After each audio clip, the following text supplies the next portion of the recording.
Qu'est-ce qui empêche au Sénégal d'organiser une Coupe d'Afrique des Nations? Les gars, on ne vous demande pas d'organiser la Coupe du Monde, les gars. On vous demande juste de nous organiser une Coupe d'Afrique des Nations. Salut à toutes et à tous et soyez les bienvenus sur Triple M 3.0. Vous l'avez compris, aujourd'hui, encore une fois, on va parler de l'équipe nationale du Sénégal. Mais on va parler d'un sujet un peu différent des sujets qu'on a l'habitude de traiter sur la chaîne. Parce que oui, actuellement, comme vous le voyez, il y a le tournoi, la Coupe d'Afrique U17 qui est en train de se dérouler au Maroc. Prochainement, il y aura aussi la Coupe d'Afrique féminine qui se déroulera aussi au Maroc. Il y aura en décembre et en janvier la Coupe d'Afrique des équipes A.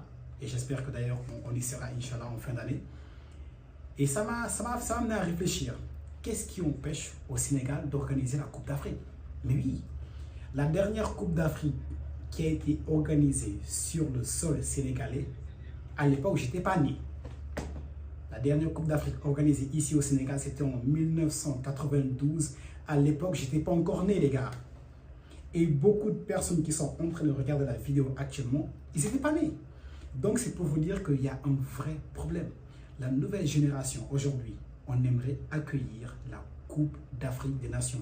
D'autant plus que nous avons, aujourd'hui, avant de parler d'abord des joueurs, etc., le Sénégal, aujourd'hui, c'est un pays qui compte dans le monde du football. C'est-à-dire, je ne parle même pas en Afrique, mais dans le monde. Aujourd'hui, quand on dit le Sénégal, les gens, ils connaissent le Sénégal dans le milieu du football parce que grâce à nos joueurs, nos différents ambassadeurs aujourd'hui, on connaît le Sénégal dans le monde du football. Maintenant, je ne sais pas pourquoi, depuis, je sais plus de 30 ans, le Sénégal n'a pas réussi à accueillir une Coupe d'Afrique des Nations. On va remettre les choses dans leur contexte. Actuellement, par exemple, pour organiser une Coupe d'Afrique des Nations, vous devez avoir au moins 6 stades homologués. D'accord? Avant, c'était un peu plus simple parce qu'avec 4 stades, avant, c'était possible d'organiser une Coupe d'Afrique. C'était beaucoup plus simple à l'époque pour le Sénégal. Entre-temps, les choses ont évolué. On a augmenté le nombre d'équipes et c'est devenu un peu plus compliqué. Mais malgré ça, aujourd'hui, avoir 6 stades, c'est pas la mer à boire, les gars, j'ai envie de vous dire. C'est pas la mer à boire. Parce que regardez, récemment, un pays comme la Guinée, par exemple, nos frères guinéens, ils ont voulu accueillir la Coupe d'Afrique. Si les Guinéens peuvent oser aller poser candidature pour accueillir une Coupe d'Afrique des Nations, pourquoi pas le Sénégal? Dites-moi, pourquoi pas le Sénégal? Donc, c'est pour vous dire que je ne sais pas si le problème, ça vient de notre État ou ça vient des fédéraux, mais il y a un vrai problème qui se pose. Les gars, si la vidéo vous plaît jusqu'à là, n'hésitez pas, abonnez-vous, activez la cloche de notification pour ne rater aucune des prochaines vidéos. D'accord? On va continuer. Le Sénégal, d'accord? Aujourd'hui, on a un seul stade homologué, les gars. On n'a qu'un seul stade qui est homologué et c'est le stade Maître Abdoulaye Wade de Diamniadio. Avant, on avait au moins le stade Léopold Sédar Senghor et on avait aussi le stade Lat Dior. Le stade Lat Dior, récemment, vous avez vu les U20 jouer 2 matchs amicaux avec le Congo au stade Lat Dior, mais il est dans un état vraiment piteux. Mais franchement, c'est très regrettable parce qu'en même temps aussi, on peut construire des stades et tout ça, mais il y a un vrai problème d'entretien de nos infrastructures. Avant, avant l'inauguration du stade Maître Abdoulaye Wade, n'oubliez pas que l'équipe nationale du Sénégal, ils ont eu à jouer des matchs au stade Lat Dior. Lorsqu'on a regardé les derniers matchs des U20 au stade Lat Dior, mais excusez-moi, c'était vraiment catastrophique. D'ailleurs, même le coach des U20, il s'est plaint. Et le coach aussi congolais, il s'est plaint. Parce qu'ils ont clairement dit que c'était un terrain qui n'était pas praticable pour le football. Et ils ont totalement raison. Maintenant, aujourd'hui, on a un stade flambant neuf, stade Abdoulaye Wade, homologué. Il y a le stade Léopold Sédar Senghor qui sera prochainement inauguré aussi. Parfait. Donc, c'est ce qui fait déjà 2 stades homologués.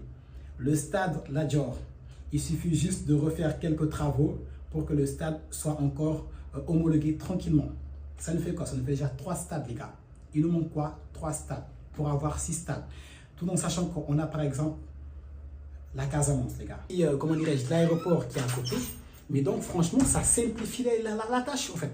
Parce qu'en fait, c'est très simple. Pour organiser une Coupe d'Afrique, vous devez non seulement avoir des infrastructures, c'est-à-dire des stades, D'accord? C'est le BABA, c'est la base des stades où les joueurs pourront jouer. Avoir des hôtels qui pourront accueillir les différentes délégations. Avoir, comment dirais-je, avoir des aéroports par rapport à certaines destinations. Par exemple, si vous devez aller en Casamance, il y a l'aéroport, par exemple, ils peuvent atterrir tranquillement.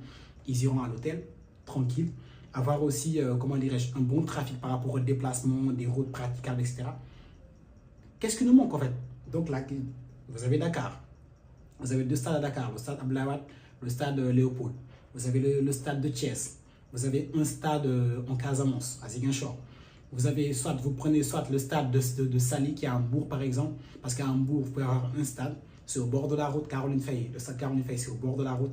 Il y a des hôtels, c'est pas même Dakar, donc ça peut aussi le faire. Vous partez soit à Kaolack, il y a un stade, ou soit, comment dirais-je, à Louga, le stade de Ndiambour, etc. C'est-à-dire qu'on ne doit pas avoir de problème pour organiser une Coupe d'Afrique. C'est vrai que les années précédentes, il y avait Augustin Senghor, le président de la fédération. Ils avaient voulu, ils avaient candidaté, mais finalement, ça ne s'était pas passé. D'accord, au moins, ils ont essayé. Et même là encore, j'ai envie de dire que, voilà, il y avait mieux, on pouvait mieux faire, j'ai envie de dire. Au moins, ils ont essayé, je retiens ça. Là, vous voyez par exemple des pays comme l'Ouganda, le Kenya, etc., qui vont accueillir la Coupe d'Afrique. Vous voyez des pays comme le Kenya, etc. Vous voyez des pays comme la Guinée qui ont voulu organiser la Coupe d'Afrique. J'ai envie de vous dire qu'actuellement, le Sénégal, c'est l'heure pour nous d'organiser la Coupe d'Afrique. Et d'autant plus qu'en organisant une Coupe d'Afrique, surtout avec les joueurs que nous avons actuellement, mais ça va nous permettre de remporter potentiellement une Coupe d'Afrique.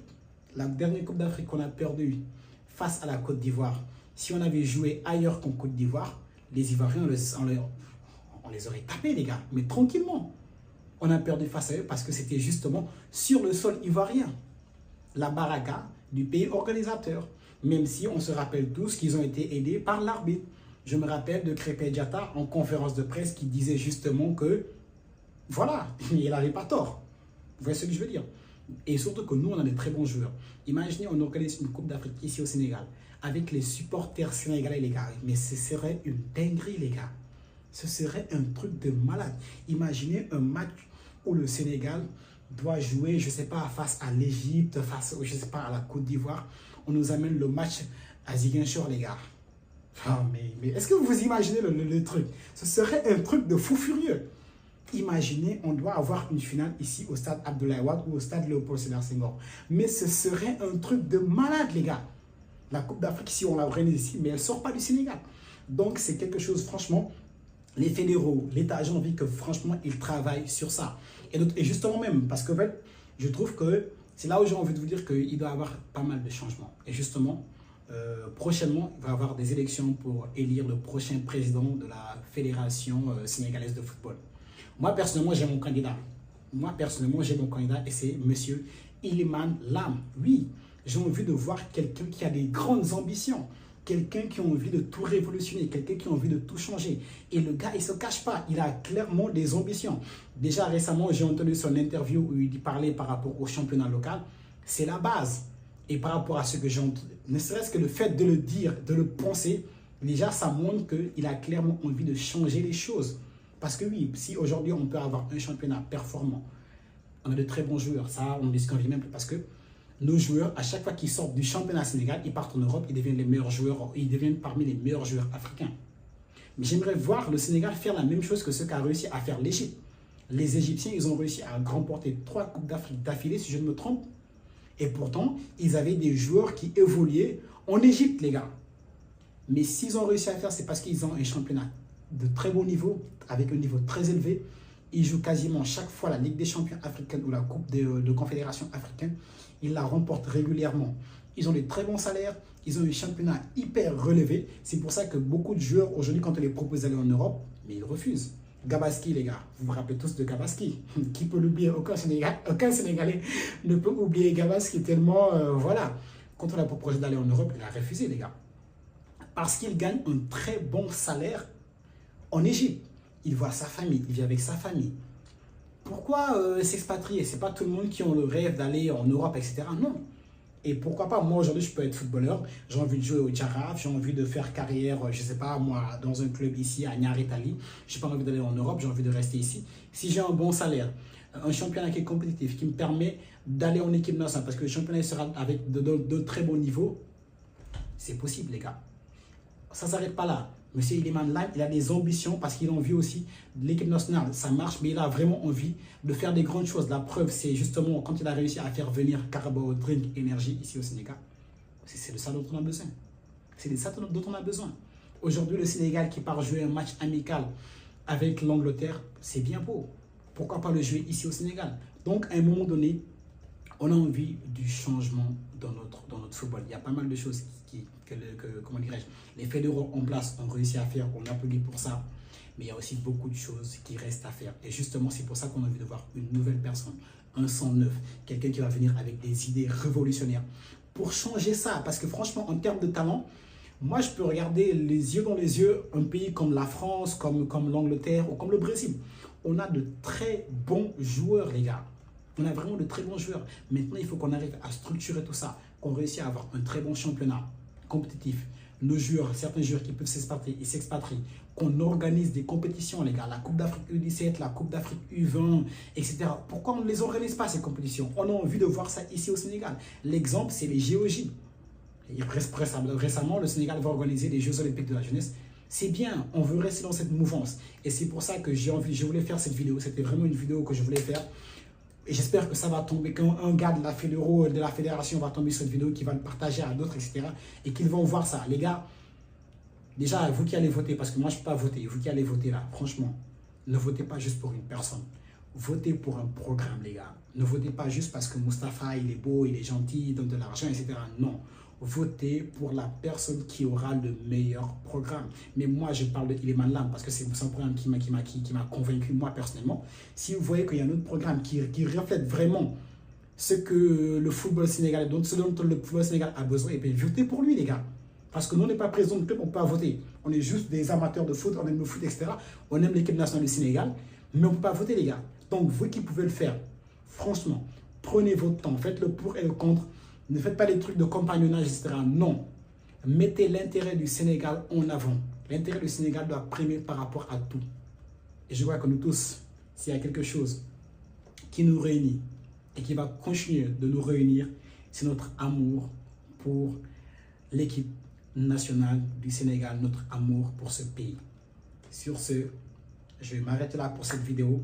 En tout cas, voilà, j'ai parlé vraiment avec le cœur, j'ai parlé d'un sujet un peu voilà, sensible, j'ai envie de dire.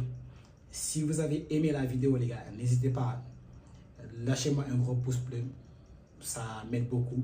Si vous êtes nouveau sur la chaîne, eh bien, n'hésitez pas à abonnez-vous, activez la cloche de notification pour ne rater aucune de mes prochaines vidéos.